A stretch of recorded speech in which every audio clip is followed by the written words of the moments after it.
Alors, je pense que c'est notre tour. Donc, bonjour à toutes, à tous, et bienvenue dans le Globe. Donc, je m'appelle Nazila Mahmoudi. Je suis docteur en physique théorique et je travaille au CERN et à l'Université de Clermont-Ferrand. Et aujourd'hui, je vais vous parler de la supersymétrie. Alors, je vais commencer par vous montrer cette map monde quantique. Et en fait, nous avons ce territoire connu ici, qui est le territoire du modèle standard. Donc, c'est la partie connue, c'est la partie de la physique des particules qu'on connaît très bien aujourd'hui. Et donc, ici, vous pouvez voir la mer des quarks, vous avez le mont Einstein, vous avez la lande de Newton, etc., etc. Donc, ça, c'est la partie de physique des particules aujourd'hui qu'on connaît très bien. Et c'est la partie aussi que je vais supposer que vous connaissez un petit peu. Mais si vous ne connaissez pas très bien, ce n'est pas un problème. Je vais commencer par faire une introduction par la partie, la territoire connu, avant d'aller vers d'autres territoires. Alors, ici, vous avez aussi le territoire de Higgs. Donc, avant le démarrage de LHC, tout ce qu'on connaissait de physique des particules, c'était cette partie-là. Mais maintenant, nous avons accès à un autre territoire qui est aussi très important, puisque ça nous donne une autre vision sur les autres parties de cet univers quantique. Alors, cette partie, on a commencé à l'explorer. Il y a déjà beaucoup de choses que nous connaissons, mais il reste encore d'autres choses à explorer dans ce continent. Alors ensuite, nous avons des indications pour penser qu'il doit exister une grande partie qui contient la matière noire. Nous n'en savons rien, nous ne savons pas où c'est, mais nous savons que ça doit être très très grand. Alors ça concerne cette partie-là, donc la partie de la matière noire. Et aussi nous avons des idées pour penser qu'il doit exister encore d'autres territoires, au-delà de ce territoire de modèle standard, qui peut être par exemple la supersymétrie, les modèles à dimension supplémentaire ou des modèles encore plus ambitieux. Mais pour l'instant, donc, on cherche à avoir justement des indications pour savoir quel côté aller. Et ce qui est important de savoir, c'est qu'avant, donc comme je vous ai dit, on connaissait seulement cette partie-là. Et donc, pour explorer d'autres domaines, on avait seulement un point de repère. Maintenant qu'on connaît que le Higgs existe, que le LHC a découvert le Higgs, on a un autre point de repère. Donc, on peut regarder aussi d'un autre angle les autres parties de cet univers. Et donc, ceci, c'est vraiment important. Donc, la découverte de Higgs était importante en soi, mais en même temps, ça nous donne des indications ou des visions différentes vers d'autres côtés de cet univers quantique. Alors, commençons par le territoire connu et ses habitants. Donc, il faut dire que toutes les lois fondamentales de la physique connues sont basées sur des propriétés de symétrie. Donc, on a tout construit à partir des propriétés de symétrie. Mais qu'est-ce qu'une symétrie? Alors, vous connaissez tous un flocon de neige, par exemple. Un flocon de neige, comme vous voyez sur le schéma, est un objet symétrique. C'est-à-dire que si je le tourne d'un certain angle, par exemple de 60 degrés, j'obtiens la même chose. Alors, si je le tourne, j'obtiens le même objet. Donc, on peut dire qu'on a une symétrie par rotation de 60 degrés. Alors, de même, on peut regarder une sphère. Une sphère est aussi un objet symétrique. Et cette fois-ci, peu importe l'angle, ça reste toujours lui-même. Et donc, ici, on peut dire qu'on a une symétrie par toute rotation. Alors, rotation est une forme de symétrie assez visuelle, mais ce n'est pas la seule forme de symétrie. Nous pouvons aussi parler de symétrie par rapport à un déplacement, symétrie de translation, ou même symétrie dans le temps. Pensez à votre chanson préférée avec un refrain. Donc, le refrain qui se répète à intervalles réguliers, ça peut représenter une symétrie dans le temps. Donc, on peut penser de différents types de symétrie. Et donc, les lois de physique sont construites à partir des propriétés de symétrie. C'est-à-dire, si on change un paramètre d'un système, sans qu'il y ait de changement observable, on dit que le système est symétrique. Par rapport à ce changement de paramètre, bien sûr. Alors, ici, je voudrais rendre hommage à une physicienne allemande qui s'appelle Emmy Noether, qui a, il y a à peu près 100 ans, révolutionné notre façon de voir la physique et en fait basé ce qu'on appelle la physique moderne aujourd'hui. En particulier, je veux lui rendre hommage parce que, vous savez, même aujourd'hui, dans les laboratoires de physique, la proportion des femmes reste assez faible. Alors, pensez qu'il y a 100 ans, dans ce milieu si majoritairement masculin, être une femme physicienne n'était pas si simple. Donc, et en plus, elle a fait, comme j'ai dit, les notions qu'elle a aperçues, c'était très important. Donc, je vous ai parlé de symétrie. Et donc, la symétrie signifie que le système est inchangé après une transformation. Et ce que Emmy Noether a remarqué, c'est qu'il y a une autre quantité aussi qui a à peu près la même définition. Si on parle d'une quantité conservée est aussi une quantité qui reste inchangée après une transformation. Et donc, elle a pensé qu'une quantité conservée et symétrie doivent être reliées, puisqu'elles ont à peu près la même définition. C'est-à-dire qu'à chaque fois qu'on a des lois symétriques, on doit avoir des lois de conservation qui en découlent. Et cette idée, qui a l'air si simple, pourtant est très très importante, puisque, comme je vous ai dit, c'est la base vraiment de la physique moderne qu'on utilise aujourd'hui. Alors, la physique des particules donc, est actuellement basée sur 3 symétries qui donnent naissance à 3 forces ou interactions fondamentales que vous connaissez. Donc, l'électromagnétisme, les interactions nucléaires fortes et faibles. Et donc, on parle de symétrie de jauge en particulier. Alors, symétrie de jauge, ça veut dire que la symétrie par rapport à que nous avons une symétrie par rapport à une transformation qui peut s'appliquer indépendamment de chaque point de l'espace. C'est-à-dire, si je suis ici, j'écris mes lois de physique, je me déplace, je décris encore mes lois de physique, les lois de physique doivent être les mêmes. Je dois avoir une symétrie qui est indépendante des coordonnées d'espace-temps, en quelque sorte. Et donc, ces lois de symétrie qui nous permettent d'écrire l'électromagnétisme, les forces nucléaires fortes et faibles, nous donnent aussi des lois de conservation, comme Emmy Noether nous l'a appris. Par exemple, quand on prend les symétries qui donnent lieu à l'électromagnétisme, donc quand on écrit mathématiquement les choses, cela nous donne directement la conservation de la charge électrique. Donc, nous savons que la charge électrique est conservée. Et c'est de même aussi pour les autres forces. Donc, les symétries qui donnent lieu aux forces nucléaires fortes et faibles donnent aussi des lois de conservation d'autres propriétés des particules élémentaires. Alors, donc, l'état actuel de nos connaissances est résumé dans ce qu'on appelle le modèle standard de la physique des particules, donc le territoire connu que je vous ai montré au début. Alors, le modèle standard fait appel à la relativité restreinte d'Einstein et aussi à la physique quantique. Donc, vous connaissez tous cette fameuse phrase d'Einstein qui dit que la masse est une forme d'énergie. C'est-à-dire que si j'ai par exemple 2 objets de petite taille, de petite masse, prenons 2 fraises quantiques qui ont à la base une masse petite, mais si je leur donne beaucoup d'énergie, c'est-à-dire je les accélère de façon à ce que ces fraises quantiques obtiennent beaucoup d'énergie, et après je les collisionne, cette énergie peut être transformée en masse. C'est exactement ce qu'Einstein nous a appris. C'est-à-dire qu'après cette collision, je peux produire des poires, des bananes, des prunes quantiques, etc. Même si donc, mes particules d'origine avaient une petite masse, mais je peux obtenir des particules avec de masse beaucoup plus grande, c'est-à-dire que cette énergie que j'avais au départ peut être transformée en masse. Et ceci est exactement la base de tous les collisionneurs de particules.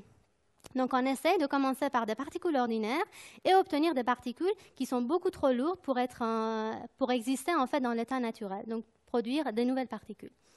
Alors, cette idée n'est pas nouvelle. Donc, les physiciens ont commencé à collisionner des protons déjà dans les années 60. Et déjà à l'époque, en collisionnant les protons, ils ont réussi à produire beaucoup de nouvelles particules, mais vraiment beaucoup.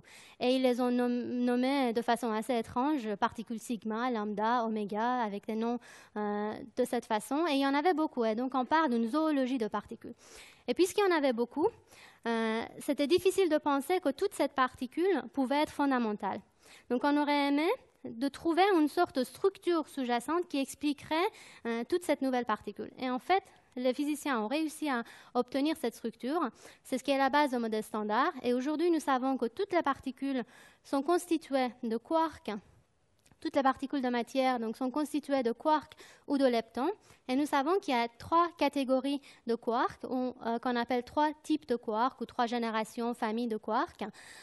Et donc, nous avons le quark up et down, qui sont les constituants de la matière ordinaire qu'on connaît, comme protons et neutrons, etc. Mais nous avons aussi d'autres quarks plus lourds, donc le quark charm et strange, top et bottom. Et nous avons aussi des leptons. Donc, vous connaissez tous électrons. Alors, associé à électron, il y a une particule neutre, beaucoup plus légère, qui s'appelle le neutrino. Et il y a aussi une autre version d'électron qui est plus lourde, qui est le muon. Et associé à un muon, il y a encore une particule neutre et très légère qui s'appelle encore le neutrino associé à un muon. Et nous avons aussi une autre version plus lourde, le tau, avec le neutrino associé. Et donc, ces particules sont les constituants de la matière. Et donc, toutes les particules de la matière découverte sont constituées soit de 3 quarks, soit d'un quark et un antiquark, soit un lepton. Par exemple, si vous prenez proton, donc le proton est constitué de 2 quarks up et un quark down, et le neutron est constitué de un quark up et 2 quarks down. D'accord? Et donc, ce sont les constituants de la matière qu'on appelle les fermions. Alors, nous avons aussi les forces, et nous savons que les particules interagissent entre elles, et cette interaction est par intermédiaire des forces fondamentales. Alors, il existe 4 types de forces fondamentales, donc la gravité, l'électromagnétisme et les forces nucléaires fortes et faibles. Alors, chaque force est décrite par l'échange d'une particule intermédiaire qu'on appelle une porteuse de force. C'est-à-dire qu'on pense que les particules, pour interagir entre elles, ils s'échangent une espèce de particule intermédiaire.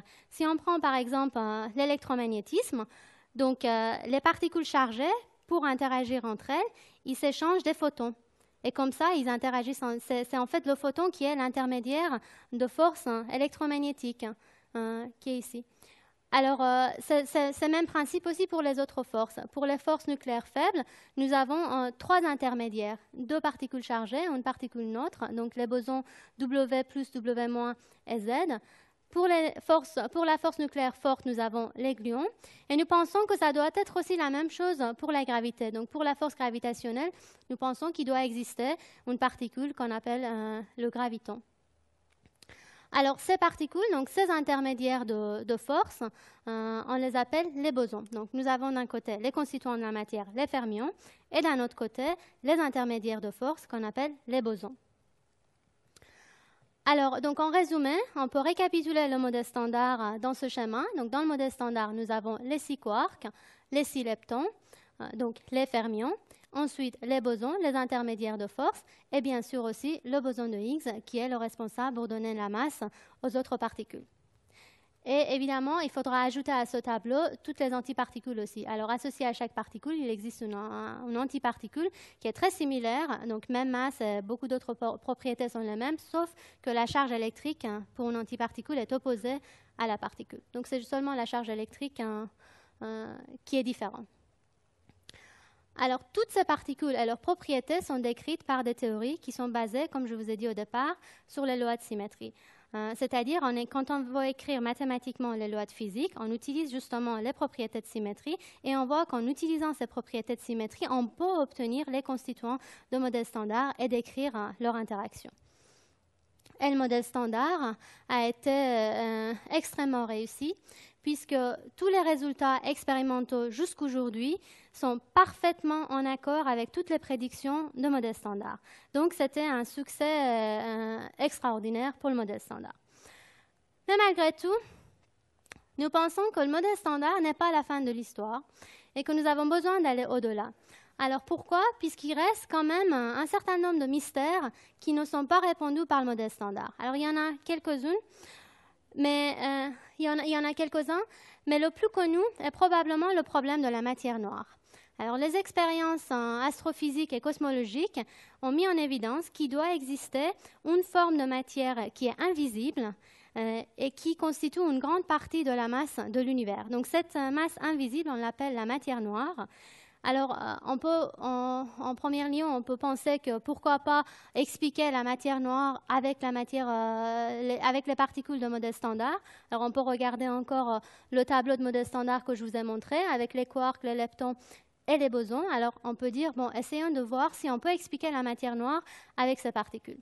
Alors, qu'est-ce qu'on demande à la matière noire? Donc, la matière noire doit être tout d'abord stable. Pourquoi stable? Puisque si elle n'est pas stable, eh ben, elle va désintégrer simplement. Et c'est-à-dire qu'au fil de temps, ça doit disparaître. Donc aujourd'hui, on ne doit plus avoir évidence pour la matière noire. Or, nous savons que ce n'est pas le cas. Donc la matière noire doit être stable. Alors toutes les particules instables dans ce tableau ne peuvent pas donc répondre au problème de la matière noire. Donc tous ces quarks qui sont instables et ces particules, donc, ils sont barrés. Alors ensuite, nous savons que la matière noire doit être froide. Alors, qu'est-ce que ça veut dire une particule froide? Eh bien, plus une particule est chaude, plus ça va vite. Et plus c'est froid, plus c'est lent. C'est-à-dire on sait que la particule, la constituante de la matière noire doit être lente. Pourquoi? Puisque si la particule est chaude ou si ça va très très vite, donc les particules vont avoir tendance à ne pas rester au même endroit, bouger beaucoup trop, et cela va empêcher la formation des galaxies et la formation de plus grandes structures dans l'univers. Donc, ça c'est pas compatible avec les observables cosmologiques. Et donc, les particules légères et chaudes dans ce tableau, qui sont les neutrinos et le photon, donc elles sont barrées aussi, puisqu'elles sont chaudes. Alors, il nous reste que les particules, les composantes de la matière ordinaire, donc les composantes de protons et neutrons et électrons, donc les composantes des atomes ordinaires. Et alors, je vous ai dit que nous savons que la quantité de matière noire doit être assez élevée. Alors, si cette quantité élevée était formée des atomes ordinaires, il n'y a pas de raison que ça reste complètement invisible. On aurait pu trouver un moyen de le détecter.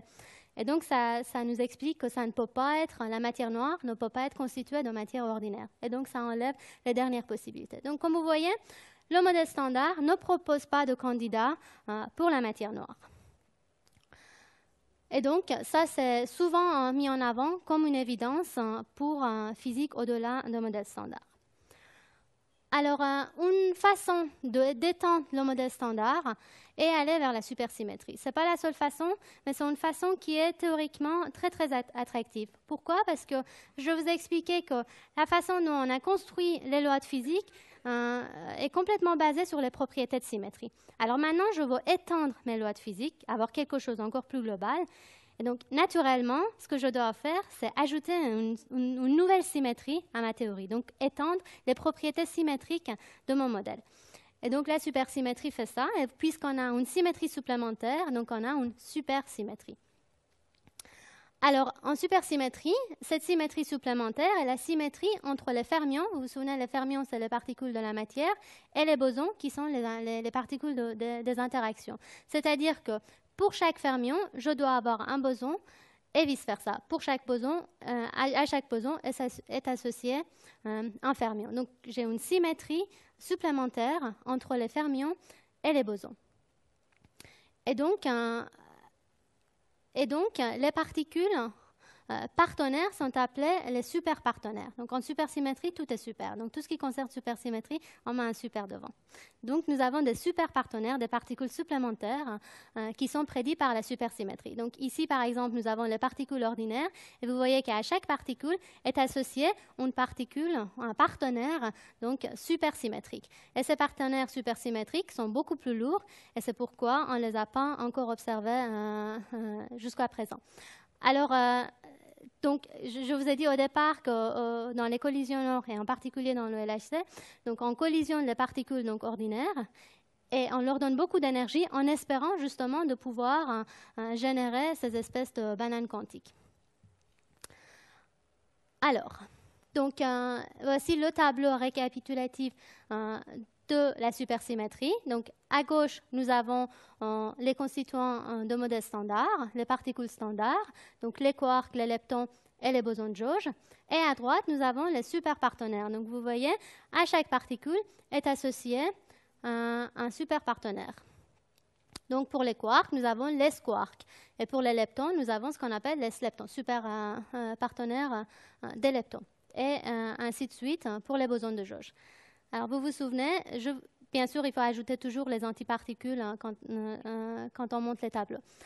Alors, vous vous souvenez que je vous ai dit que les quarks et les leptons sont les constituants de la matière, sont les fermions. Alors, en supersymétrie, les partenaires des fermions sont les bosons. Donc, c'est ainsi qu'on a cette symétrie entre les bosons et les fermions. Et de la même manière, donc, les intermédiaires de force étaient les bosons. Donc, les partenaires supersymétriques sont cette fois-ci des fermions. Donc, il existe différentes versions de la supersymétrie, mais la majorité des versions des modèles supersymétriques prédisent que la particule supersymétrique la plus légère doit être stable. Or, si cette particule est stable, est neutre, donc ça peut immédiatement nous faire penser que ça peut jouer le rôle de la matière noire. Donc, si on a une particule stable qui est en plus neutre et qui interagit peu, donc ça peut être un candidat pour le problème de la matière noire. Et le modèle standard, modèle supersymétrique minimal, prédit une particule qui s'appelle le neutralino, qui est stable et qui est en fait qui est composé en fait des partenaires de photons Higgs et boson de Z. Et donc cette particule neutralino, qui est souvent la particule la plus légère, est stable, est neutre, donc est assez souvent considérée comme un bon candidat pour la matière noire. Donc c'est ce neutralino qui est prédit par la supersymétrie. Alors la supersymétrie donc, nous donne un candidat pour la matière noire, mais ce n'est pas tout. Il y a un autre concept que les physiciens aiment beaucoup aussi, c'est le concept de l'unification. Alors revenons un peu en arrière dans le temps pour voir ce que c'est ce concept. Donc on connaissait les mouvements de planètes à l'époque de Newton. Et donc nous avions à cette époque des lois qui expliquaient comment décrire le mouvement des planètes. Et d'un autre côté, nous connaissions aussi la chute des objets. Et il y avait aussi des lois qui permettaient d'écrire la chute des corps. Alors, ce que Newton a fait était de dire qu'il existe peut-être des lois qui peuvent expliquer les deux à la fois, ou en quelque sorte d'unifier les deux problèmes. Et cela a donné naissance à la gravitation universelle. Donc, par unifier, je veux dire trouver des lois qui permettent d'écrire à la fois les problèmes qui étaient sinon séparés. D'accord ? Unifier une réponse, disons, pour les différentes problématiques. Alors, à chaque fois qu'on unifie deux théories séparées, on obtient aussi de nouveaux phénomènes. Et donc, les conséquences sont souvent très, très remarquables. Par exemple, dans le cas de gravitation universelle, donc cela a permis d'expliquer les marées océaniques et aussi ça a permis de prédire et par la suite découvrir une nouvelle planète dans le système solaire. Donc le Neptune était prédit et découvert de cette façon. Donc vous voyez que les conséquences sont importantes. Alors par la suite, Einstein a étendu la gravitation universelle vers la relativité générale, qui a aussi eu des conséquences importantes. Ça a permis de décrire correctement la trajectoire de Mercure et aussi ça a permis de prédire l'expansion de l'univers qui a donné lieu au prix Nobel d'il y a 2 ou 3 ans. Donc voilà, vous voyez, les conséquences sont importantes. Alors continuons. D'un autre côté, nous connaissons aussi l'électricité. Hein. Vous connaissez tous l'électricité. Vous connaissez aussi tous le magnétisme. Vous avez déjà des aimants. Alors, on peut penser qu'on peut unifier les lois qui décrivent l'électricité et le magnétisme. Et effectivement, c'est faisable. Et c'est ce qui s'appelle l'électromagnétisme. Et encore une fois, quand on unifie, on obtient des conséquences impressionnantes. Par exemple, on a pu découvrir les ondes hertziennes, qui sont donc la base de fonctionnement des radios, par exemple. Okay. Et d'un autre côté, on connaissait aussi les désintégrations bêta. Vous connaissez donc les radiations, les désintégrations radioactives, donc alpha, bêta, gamma, etc. Donc les désintégrations bêta étaient connues et on peut penser, pourquoi pas, essayer d'unifier donc ces désintégrations, les lois qui décrivent ces désintégrations et l'électromagnétisme. Et cela est possible et c'est ce qui nous donne la théorie électrofaible qui est la base du modèle standard. Et encore une fois, les conséquences sont importantes. Ça a permis de découvrir, de prédire et découvrir les bosons W et Z. Et encore plus important, le boson de Higgs découle justement de cette unification. C'est prédit grâce à cette unification et qui a été découverte récemment. Alors, donc, un petit récapitulatif. Donc, on a unifié électricité et magnétisme en électromagnétisme. Ensuite, donc, en unifiant avec les interactions faibles, donc les désintégrations bêta, on obtient le modèle standard. Il faut savoir que dans le modèle standard, il y a aussi les interactions fortes, les interactions nucléaires fortes, mais qui ne sont pas unifiées avec les autres. Alors, naturellement, on aurait envie d'unifier aussi les interactions fortes avec les autres interactions dans le modèle standard. Et ceci n'est pas possible dans le modèle standard. Ça ne permet pas de faire cette unification. Je vais le montrer dans le diaporama suivant. Mais la supersymétrie, une théorie comme la supersymétrie, justement, nous permet d'avoir cette unification. Alors, si on découvre la supersymétrie, on peut s'attendre à, encore une fois, à avoir des conséquences importantes auxquelles on ne pensait pas auparavant. Alors, complètement séparément, on a aussi le secteur de la force gravitationnelle.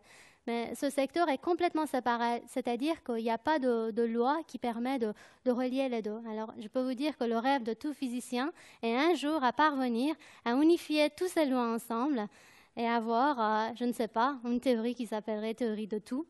Et on peut imaginer des conséquences assez impressionnantes d'une telle théorie. Bon, on n'y est pas encore, mais voilà, le schéma actuel. Alors, donc, dans le modèle standard, comme je vous ai dit, il n'est pas possible d'unifier donc les forces. Ici, vous voyez l'intensité des trois forces en fonction de l'énergie. Donc, vous voyez qu'on peut avoir l'unification de la force électromagnétique et la force faible. Donc, on peut, à une énergie donnée, avoir les deux forces qui s'unifient. Mais vous voyez qu'une fois que je veux ajouter la force forte, ça ne marche plus. D'accord? Cette fois-ci, je ne peux pas avoir l'unification au même point. Par contre, si vous regardez la prédiction de la supersymétrie, cette fois-ci, je peux unifier les trois forces à la même énergie. Et donc ça, c'est très important puisque ce n'est pas quelque chose qu'on a ajouté à la main. C'est vraiment une prédiction de la supersymétrie. Donc c'est une théorie qui nous prédit naturellement d'avoir cette unification des trois forces. Donc ça ne peut pas être une plaisanterie de la nature. On espère que ça n'est pas le cas. Donc voilà, ça donne beaucoup de motivation à beaucoup de physiciens. Et donc, vous savez qu'Einstein a longtemps essayé d'unifier les forces aussi, mais bon, ce n'était pas encore le temps. Alors, si les particules supersymétriques existent, elles peuvent être produites au LHC. Par contre, ça va être très difficile à fabriquer. Elles sont très difficiles à fabriquer puisque les particules supersymétriques sont lourdes, comme je vous ai dit, et elles interagissent peu. Mais pourtant, c'est une théorie qui est très, très attractive au niveau théorique. Ça a beaucoup de motivation. Et la théorie nous dit que la masse de ces particules doit être à la portée de LHC. Donc on espère que le LHC peut justement apporter un certain nombre de réponses. Alors, Alors, comment chercher la supersymétrie au LHC? Donc, ce qu'on fait, donc, comme vous savez, donc, en collision de protons, et on peut penser qu'après la collision, on peut générer des particules supersymétriques. Par exemple, si on génère des particules comme des gluinons, ensuite, ces gluinons peuvent se désintégrer à leur tour en d'autres particules. Par exemple, ça peut donner une paire de quarks antiquarks et aussi un neutralino lourd. Et ce neutralino lourd va se désintégrer en neutralino le plus léger, neutralino stable, et aussi une paire de leptons antileptons. Alors, il y a différentes façons de désintégrer pour un gluino. Il peut se désintégrer de cette façon, ou il peut aussi se désintégrer en donnant lieu à une paire de quarks antiquarks, et aussi, cette fois-ci, une particule supersymétrique chargée qui va se désintégrer encore en un neutralino léger et un lepton et un neutrino. Alors ça, c'est une possibilité. Il y a différents types de possibilités. Alors, ce qu'il faut faire expérimentalement, c'est essayer, donc après une collision de proton-proton, essayer de voir ces particules dans l'état final. Alors, les neutralinos, on ne peut pas les voir dans les détecteurs, donc ce qu'on cherche, c'est effectivement les paires de quarks antiquarks ou leptons antileptons, etc. Mais donc, c'est assez compliqué puisque ce n'est pas seulement la supersymétrie qui prédit ce genre de particules dans l'état final. On peut aussi avoir une collision sans faire appel aux particules supersymétriques qui peut donner les mêmes particules dans l'état final. Donc, l'enjeu est essayer de voir si on peut trouver des excès par rapport à ce qui était prédit par le modèle standard. Si on trouve un excès, ça peut être effectivement un signe de ce genre de réaction supersymétrique. Alors, les expériences Atlas et SMS donc, essayent de distinguer les événements, comme je vous ai dit, supersymétriques de ceux qui sont prédits par le modèle standard en cherchant des excès dans les états finaux. Alors, si on arrive à découvrir la supersymétrie, ça peut nous permettre de résoudre un certain nombre d'interactions assez importantes. Par exemple, ça peut nous expliquer pourquoi la masse de boson de Higgs est celle qu'on mesure, autour de 125 GeV. Ça peut nous expliquer comment les forces peuvent être unifiées, comme je vous ai montré dans le schéma. Ça peut aussi nous dire quelle est la nature de la matière noire, puisque la supersymétrie propose un candidat pour la matière noire. Ça peut aussi nous dire pourquoi il y a plus de matière qu'antimatière dans l'univers. Donc vous voyez, c'est un certain nombre de questions assez fondamentales qui peuvent être répondues par la supersymétrie. Et il y en a bien d'autres. Alors il faut que je vous dise que pour le moment, les recherches sont infructueuses, mais ça ne fait que commencer. Donc il reste encore beaucoup à explorer. Alors, je retourne, pour terminer, à la carte que je vous ai montrée au départ. Donc, avec le modèle standard... Pardon ? Oups, ça allait trop vite. Donc, avec le modèle standard et la supersymétrie ici. Et ce que nous avons fait jusqu'au maintenant était commencer à explorer des petits bouts de ce territoire supersymétrique. Donc, maintenant, nous savons où la supersymétrie n'existe pas.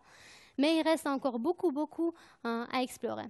Alors, en conclusion, la supersymétrie est une voie possible pour aller au-delà de modèles standards.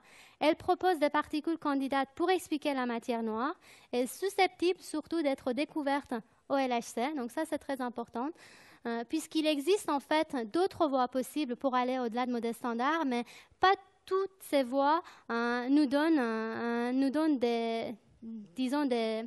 des tests expérimentaux où nous prédisent des particules qui peuvent être à l'échelle d'énergie de LHC. Mais la supersymétrie est une théorie qui est en principe à la portée de LHC. Et je pense que le LHC devrait nous donner des indications sur la route à suivre dans les années qui viennent. Merci beaucoup de votre attention.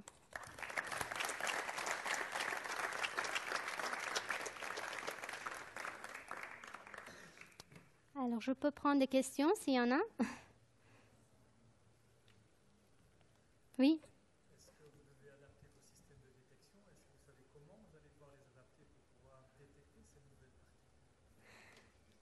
Alors, comme je vous ai montré, ces particules ne sont pas stables. À part le neutralino, donc la particule la plus légère, les autres particules supersymétriques ne sont pas stables.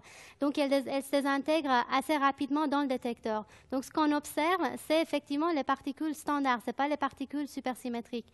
Mais si on observe un excès par rapport à ce qui était prédit par le modèle standard, ça peut être un signe de l'existence des particules supersymétriques sous-jacentes. Avec les systèmes actuels?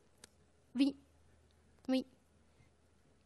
Et en fait, les motivations pour le LHC, donc c'était la découverte de boson de Higgs, mais aussi essayer de découvrir la supersymétrie. Donc, ces idées existaient bien avant la construction des détecteurs. Donc, ça a été pris en compte aussi pour fabriquer justement les détecteurs.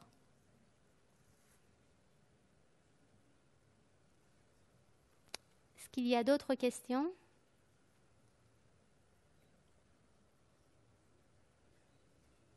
Je ne vois pas, donc je pense qu'on peut terminer ici. Merci encore de votre attention.